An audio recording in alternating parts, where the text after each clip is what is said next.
Welcome into Seahawks Today by Chat Sports. I'm Meghan Payton. Guys, Seattle Seahawks win big in Week 17. And yes, it might not matter. The Seahawks aren't making the playoffs, but this was a perfect way to go out at home. So if you are excited that the Seahawks won, go ahead, go to the comments and type W.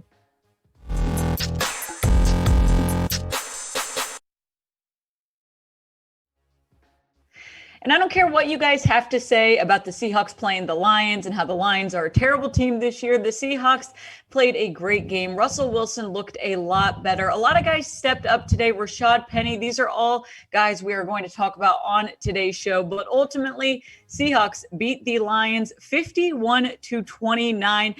And I got to be honest, the Lions made it a little bit closer with recovering that onside kick. They almost recovered the second one as well.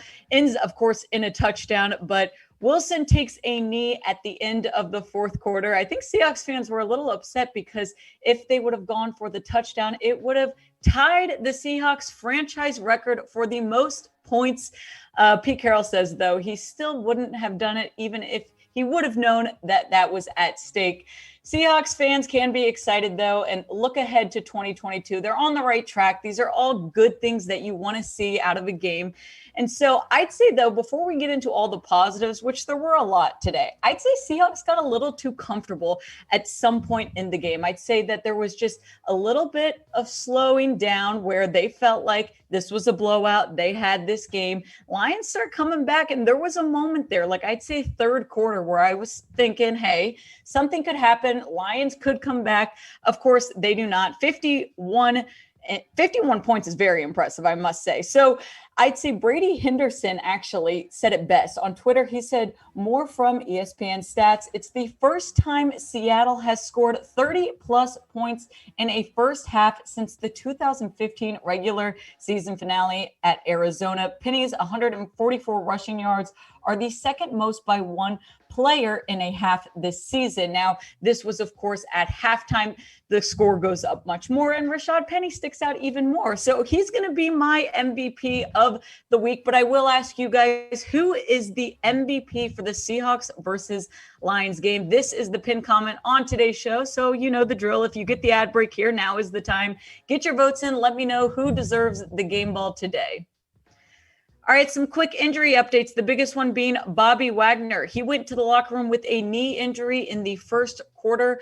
Pete Carroll, after the game, said that he suffered a sprained knee. He's going to get an MRI done most likely tomorrow, but he didn't seem too concerned with this. I think it's concerning when you see a dominant player like Bobby Wagner leave.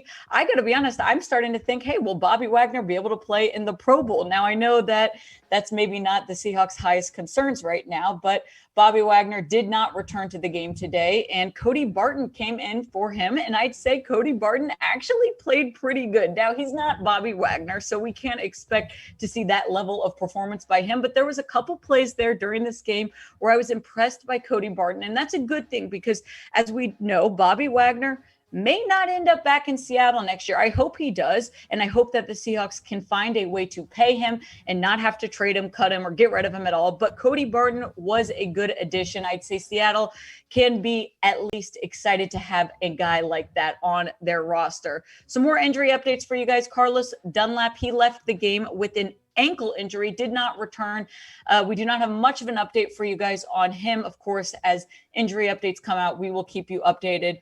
John Reid, if we talk about this cornerback room anymore with the injuries that they have had over this season, it's been insane. John Reid coming in because of the COVID list. Sidney Jones on the COVID list, DJ Reed on it last week. John Reid now gets hurt. Practice squad Mike Jackson, he gets activated before today's game, and he comes in place of John Reid. He went out with a concussion, or he's being tested for a concussion. Of course, we'll keep you updated on John Reid. And one more injury update for you guys is referee Tony Corrente. He went out and went to the Seahawks locker room after being, I don't think he was tackled, by the way. I think he just fell over. He ended up coming back out to the game, but he missed a few plays earlier there. I think all is okay with him, but it's always interesting when you see a referee go out.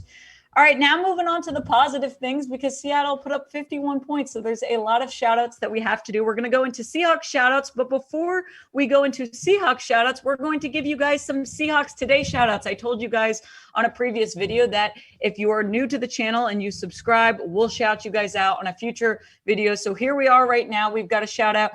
Erick Zaragoza, thank you for subscribing. Dennis McKinney, Eddie Yates, Frank Pitman, Ninedaystorm Psn, and Des Honydo. Thank you guys for joining Seahawks Today. And if you have not, now is the time to subscribe to Seahawks Today. We're going to keep you updated. The Seahawks season might be over, but there's going to be a lot.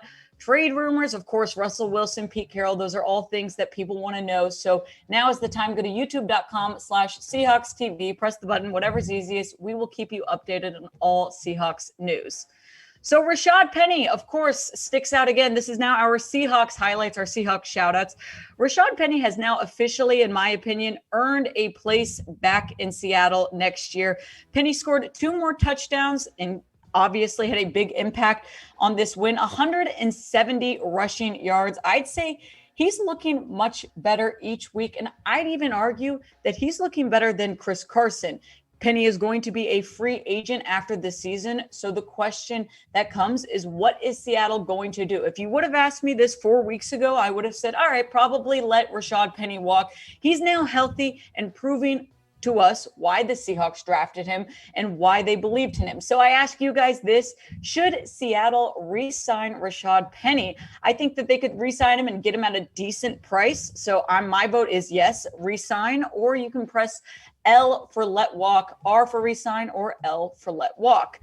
Russell Wilson looking a bit better. And now I know we are talking about Russ versus a Detroit Lions defense, so it's hard to necessarily compare it to other games that they've played. You can't compare it to a Cardinals game, but he definitely looked better. He was 20 out of 29 attempts, 236 yards, 4 touchdowns, and a QB rating of 133.1.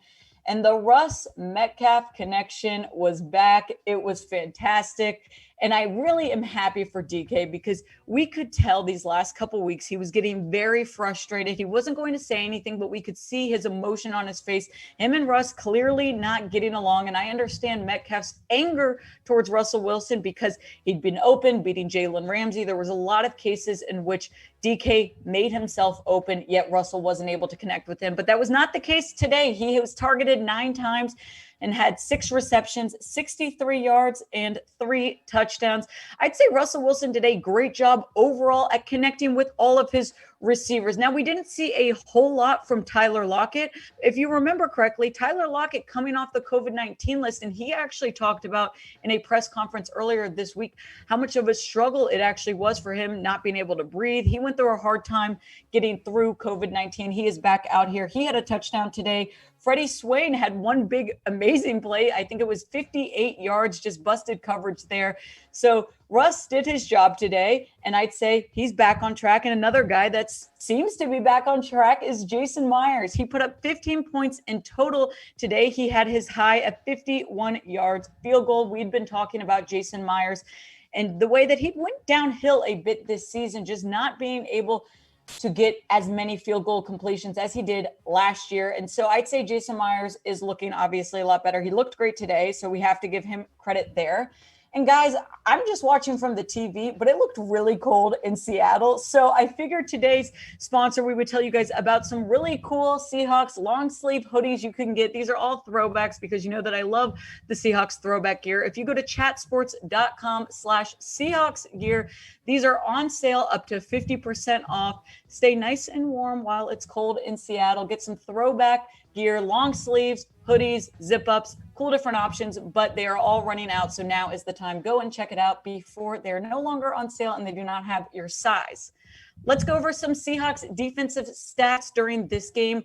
They allowed 357 yards. So if you're looking at this, not having watched the game, that sounds like a lot, but Seahawks obviously put up more, so it worked out in their favor. Passing yards, Detroit Lions had 262. 95 rushing yards, and the Lions were 6 out of 12 on 3rd, 4th down conversion. Seahawks had 3 takeaways, and we're going to talk about this in a second. But DJ Reed, I mean, he, by the way, the first cornerback in Seahawks season to have a interception. It's been safeties leading up to this, and DJ Reed ended up having 2 today. So I think that he gets maybe defensive player of the game, in my opinion. He also had 8 tackles, 3 pass breakups. DJ Reed, who was on the COVID-19 list last week, coming back looking great and definitely stepping up when the cornerback situation was definitely shaky due to John Reed leaving earlier. All right, we are going to grade this Seahawks defense versus the Lions now. Again, I know this is a Lions offense, a team that has been struggling even more than the Seahawks, but I do want your grades in for the Seahawks defense. Grade this A, B, C, D, or F. I'm going to go ahead and give this a B+. The reason it's not an A is because I do think that Seattle started to give up a little bit when they thought they were in the lead, and they could have risked the Lions coming back a bit. We look at this defensive line depth chart, and again, I'd say some guys stepped up. Poona Ford had a better game than we've seen in recent games. I'd say Al Woods did pretty well. Kerry Hyder Jr., Rasheem Green, Darrell Taylor. Darrell Taylor had probably, I'd say, the game or, player of the game on this defensive line. He has been someone that I think has been a standout guy that the Seahawks are definitely going to be utilizing in years to come. Now, Ryan Neal got, I'd say, kind of screwed over because he had a sacked and a forced fumble. The fumble gets called back, and so therefore it doesn't count. But Ryan Neal has been one of my favorite guys to watch this season. He had 6 tackles, 1 pass breakup. Definitely an impact on today's game. But Seahawks fans, I know that it's upsetting because they are no longer making the postseason, but it's definitely a way to go out 51-29 against the Lions. It'd be really great to see this against the Cardinals next week. And of course, we are going to have more Seahawks updates for you guys. Injuries, COVID-19 stuff, Russell Wilson news. So if you have not, go to youtube.com/SeahawksTV, subscribe so you do not miss out on any Seahawks content.